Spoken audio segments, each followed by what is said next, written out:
Okay, everyone, everything you see here, just like before, is what you'll need to get started. I'm using the coordinating yarn that I used to make the ruffle shrug. You'll need your 5mm crochet hook.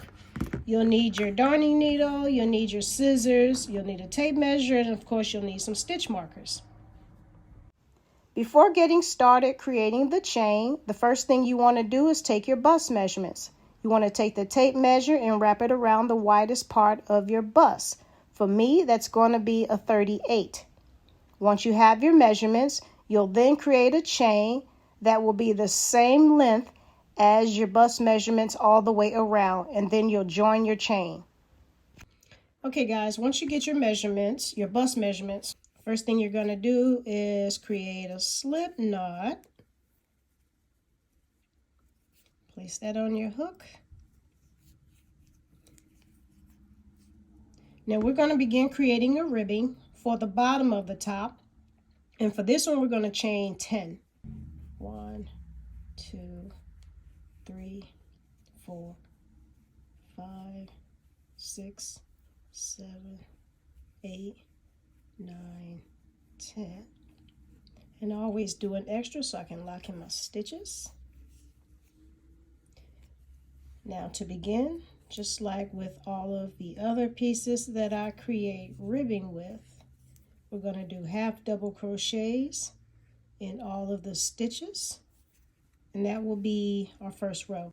Now just like the ribbing in our previous pieces, we're going to create half double crochet stitches in all of these chains until we get to the end of the row, and that will be our row 1. So you're going to yarn over, go into that first stitch,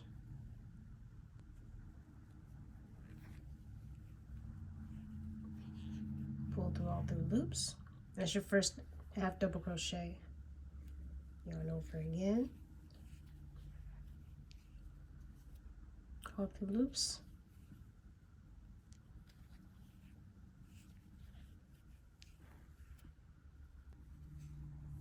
and that's 3. Continue to the end of the row for your first row.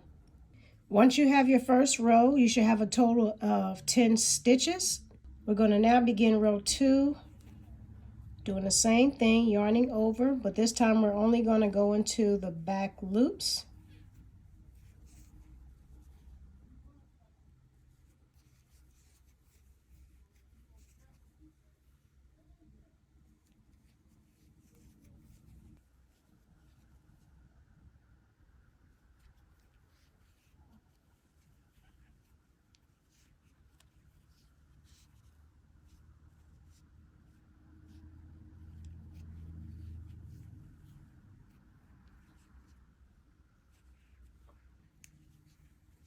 Continue on until you get to the end of row 2. Once you have row 2, the next steps will be based on what your own personal measurements are. Again, this is going to be all of my ribbing. I'm going to do a total of 68 rows, and once we get those 68 rows, I will show you the next step. So once you have your 68 rows, and this is my front, I'm going to join the sides together, and you can do this 2 ways. Since I have a long enough tail, I'm just going to use my darning needle and slip stitch this together along these 2 edges. And then I'll continue my working yarn to begin creating my first row of half double crochet stitches along this top edge. The other way you can do this is taking your crochet hook and begin joining it by working your slip stitches into each stitch along the edge and do it that way. The only reason why I don't like to do it that way is I don't like that protruding seam that sticks out. It doesn't really matter, but for me, I don't mind cutting off and starting over again and then just weaving in my tails. That's just how I like it for the way I do it, but you can do it however you feel comfortable. Once you've joined all of your ribbing together, you'll go into this first row, which on here is a raised row, and we'll do like we did before by creating 1 stitch inside of every raised row We'll do 2 stitches inside of every lowered row, and so on and so on until we complete all of this top edge and come around back to the beginning. These will all be half double crochet stitches. I'm going to do that, and from there go to the next steps. Now that we have row 1, our first row of half double crochet stitches, we're going to close off this row. I wanted to add, before you close off the seam, you want to make sure you count your stitches, and this will be very helpful for when you add your straps later to assure that they're evened out. I have about 102 stitches, so I know I'll be able to balance my straps out evenly because the number of stitches that I ended up with is an even number. By going back into our first stitch, closing that off with the slip stitch.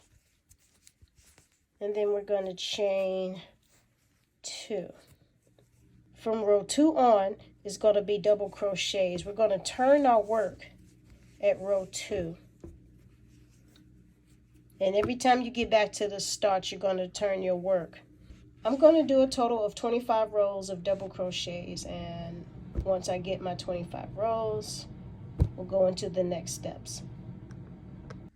I wanted to show you that this is what the top looks like after about 21 rows. And when you flip it over, you can see this seam. It's practically invisible. So I'm going to make that my center back. And I put this stitch marker here because this side is the front. I'm actually working on the back row now. So this is actually 22 rows, which means I have 3 rows to go. But this is what your top looks like. And I wanted to mention as well, if you wanted to make a crop version of this, you can totally do that. I don't want my stomach out, so I'm going to make just the basic length that I do for a typical sweater. And once I get to my 25 rows, I'm going to add the straps. I'm going to show you how to do all of that, but I'm going to first finish the 25 rows. So after I got to my 25 rows, I tried this on, and it was a little too long for where I wanted it to sit.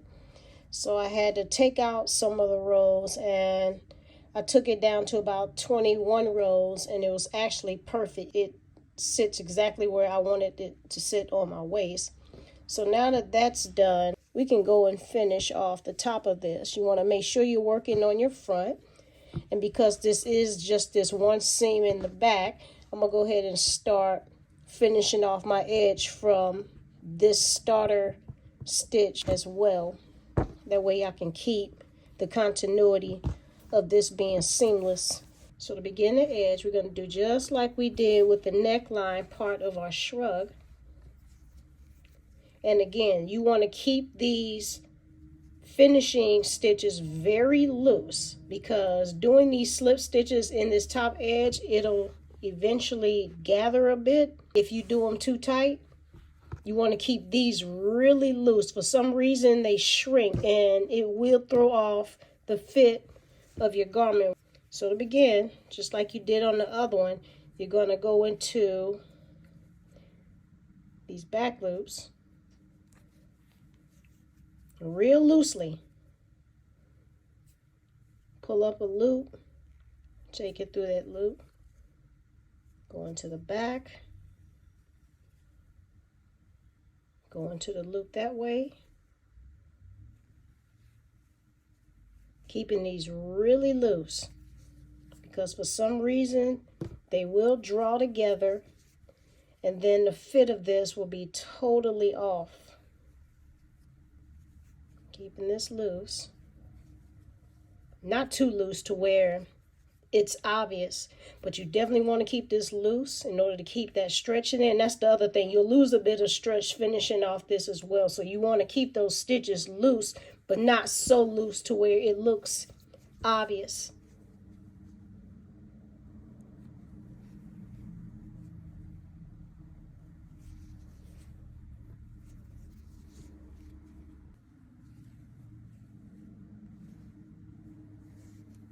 And that's how that would look for one row. I'm going to do 3 of this, and that'll finish off the top edge of this before we add the straps. Okay, this is what the edge looks like after one row. And this looks okay. If you want to stop here, you can do that, but I'm going to show you what 2 rows and then finally 3 rows of this looks like. This is what our rows look like after 2 rows of that slip stitching. This is 3 rows of that slip stitched edge, which I like. So now I'm going to count my stitches again so I can evenly space out where I'd like to place my stitch markers so I can build my straps. Another quick way to mark your seam is that you can clearly see this back center seam. I'm going to mark that with the stitch marker, and then I'm going to turn it. I'm going to turn it this way so I can mark the center front. I'm going to open it up,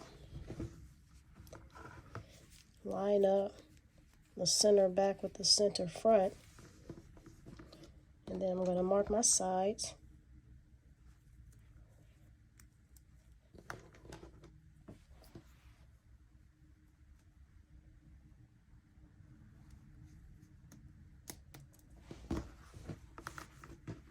And from here, try this on wearing a bra that you like. Try this on with your bra, and from there, take stitch markers and mark where the straps are located on your bra. Mark the stitch markers on the edge of this, and do the same for the back. Once you've marked your bra areas, and that's the reason why I kept all the stitch markers in, so I know that this is my center front, this is my center back, this is my side. Both of these are my sides, and I have them color coded. So when I flip them, I know that everything is pretty much even. I have the center back and the center front on the fold now, and the sides line up. And then I have where I'm going to place the straps for the back, and they line up. And then I have the straps for the front, and those stitch markers line up. So everything I know is lined up. From here, you can go ahead and take off the sides and the back, because you don't need those at this point. And from here, we'll create and add our straps. To begin adding the straps, I move my stitch marker just below the area that I want to add the straps so I don't lose the place where I want to put that. So I'm going to go in,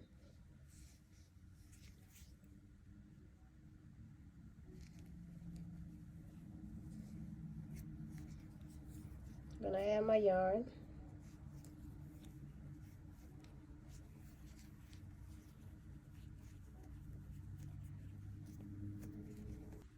I'm going to chain 50.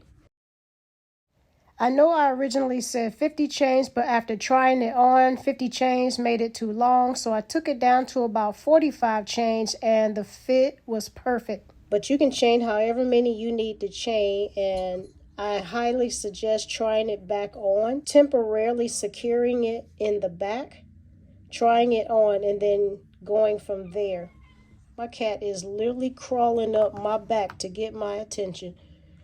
It may take some trial and error to get the straps exactly where you want them, but once you do get there, you're going to take the other end. You want to make sure that this chain is not twisted, of course. And you want to take this other end and insert it into the back where the stitch marker is. I'm going to go into this chained area. And then now I'm going to remove this stitch marker. I'm going to keep it there just in case I have to do this again, which hopefully I won't. But just to keep that area marked, I'm just going to lower it. Grab my chain again. Making sure it's not twisted. And I'm going to insert it in that area.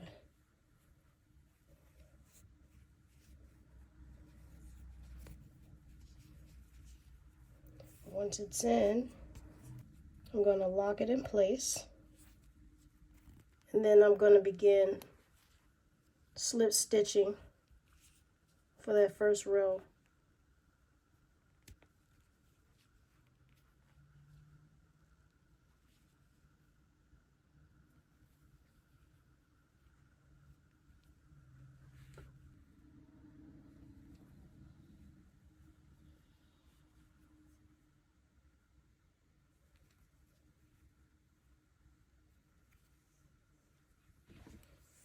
So once you create your chain and connect it to the back end of your top, you're going to begin what will be row 2 by slip stitching through the chain as I'm doing here. So you'll begin what is now row 2, and you'll slip stitch all throughout the chain until you get to this other end, and then you'll come back to this side for a total of 3 rows, just like we did for the edge of this. This is 3 rows of slip stitching to make maybe a 1/2 inch thick strap. So what I'm going to do now is weave in the ends.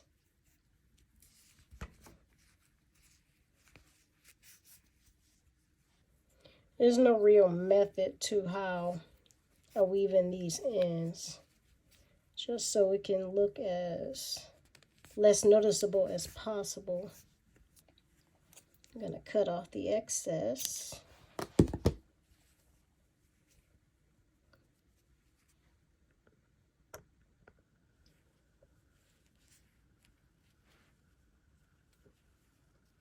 Any noticeable threads that are sticking out after I cut off the excess, I will weave in with my needle and thread so it doesn't fray and come out of the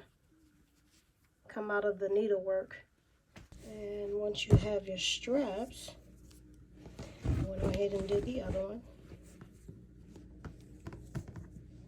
It's a simple top, but it's really nice and it's durable. It's got this unique slip stitch edge to hold durability. And because the straps are slip stitched 3 times, 3 rows, the straps are pretty durable as well. And this slip stitch is not that stretchable, so you don't have to worry about your straps stretching out of shape after a period of time. And that's your crochet top. Once again, I'd like to thank you for watching. Be sure to like, comment, and subscribe below for more exciting updates and future tutorials, as well as other interesting content. I thank you again, and I will see you in the next one. Take care and bye for now.